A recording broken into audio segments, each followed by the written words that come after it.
And it's interesting, Chris, because throughout my years of traveling around, going to like expos and events and all these things all around the world, really, you hear things about fullerenes and C60. You learn about shungite, right? Which is a very interesting rock. I wear it on my Mm. bracelet here, and it's C60. It's almost like they can't understand. It was in Russia first found, and it's composed of these fullerenes and everything. Then I learned about plasma light that took two rods of graphite and pushed them together and heated them to create full spectrum light that can heal the skin and other things. And it was like, oh, wow, that's interesting.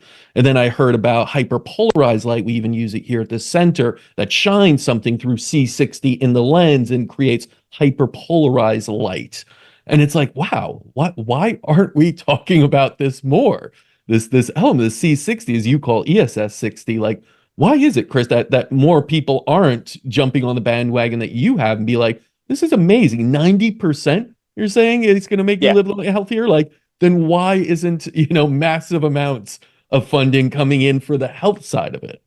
Well, so I think both answers are really pretty easy. One of them does land. I mean, we're the oldest and longest manufacturer of this molecule. When the study came out in 2012, it took till about 2013 for people to start calling us and saying, like, how much should I take? And you got to imagine Robert and I, conservative nanomaterial scientists, wait a minute, you're asking us how much of this material that we sell to research institutions around the world to put into inks, batteries, tires, and photocells, how much should you take? Right. And we actually wrote not for human consumption on our labeling in 2013. So from 1991, when we started selling it, all the way to 2013, there's no not for human consumption on our labeling. It just wasn't a concern, right? Right. Now, let me just be clear. The literature was clear. It's safe, right? But we're just conservative nanomaterial scientists, just like everyone else who thinks about inks, batteries, tires, photocells. Like, no, that's not really something that I'm probably going to consume. That's where we sat, and we were getting phone calls, and they were probably 2 phone calls a week, and people would be like, "Hey, my knee pain is gone," and we were like, "You mean the knee pain of your rat?" Because it literally says "not for human consumption" on the labeling, and they would go, "Yeah, yeah, yeah." If my rat weighed 270 pounds, how much should my rat take on a daily basis? And could they take more than that? Right. And that was going on for some period of time, really until about 2017. My business partner and I would get together and say, do we want to get into this market? Right. You're in this space, and we'll call the health supplement market challenged. We'll call it challenged, right? Nicely putting it. and it's potentially the antithesis of selling commercial quantities of carbon nanomaterials to research scientists, because as soon as they get that black powder, they're giving it to a grad student, they're giving it to a research associate who has an HPLC, who's confirming that we shipped them what we promised them. And that's not happening, right? Nobody's got an HPLC, who buys supplements and is testing to make sure it's ascorbic acid or whatever.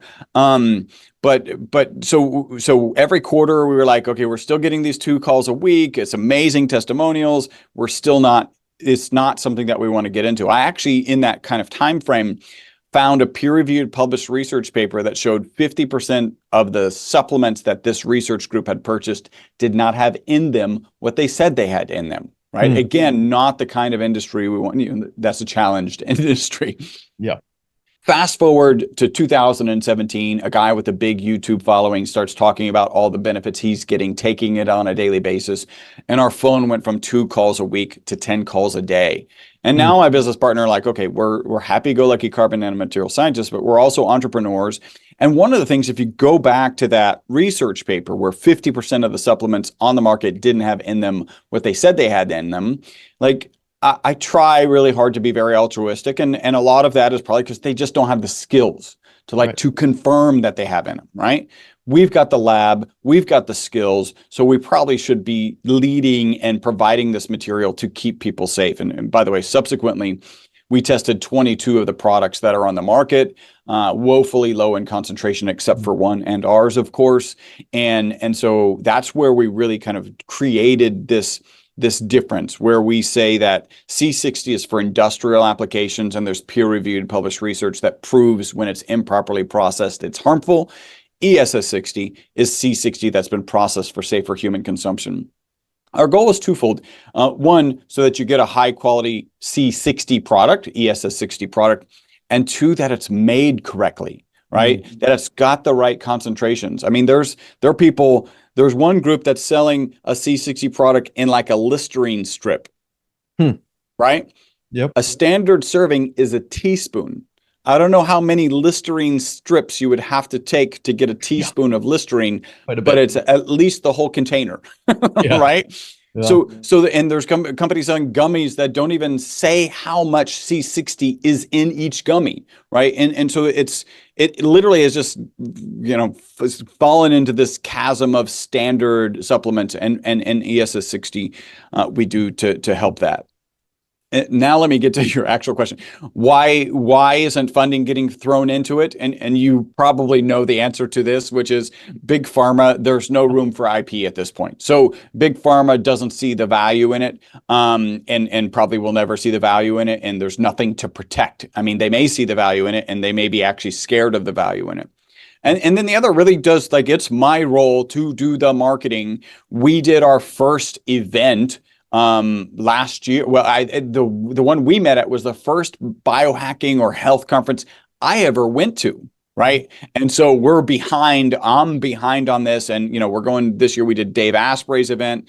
We're going to A4M. I think I just got talked into Mindshare. Like, we're going to be doing a lot of stuff, and so that really does fall on me as kind of the scientist and marketer trying to get this out. And so I'm going to be working a lot harder to get this information into more people's hands. Yeah, it's necessary. People have a weird concept of supplements, and that, if it has C60, just give me more or less or whatever. It's branded, not understanding quality at all, not understanding differentiation. It is such a saturated market, and there are a lot of people just looking to cut costs and make something trendy and flip it quickly, and VCs and sell it. It's given it a bad name in many ways, and you can't tell what is what. That's why it's great to have people such as yourself. I always say, look for supplements where someone's talking about knowledgeably and explaining why it's better.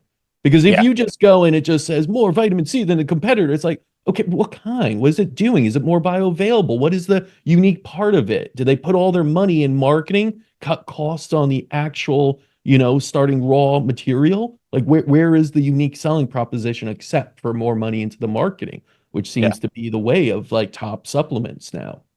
So I really appreciate that you're so available and sharing this information, because that's what makes the conviction in people, at least what it should be in the supplement world.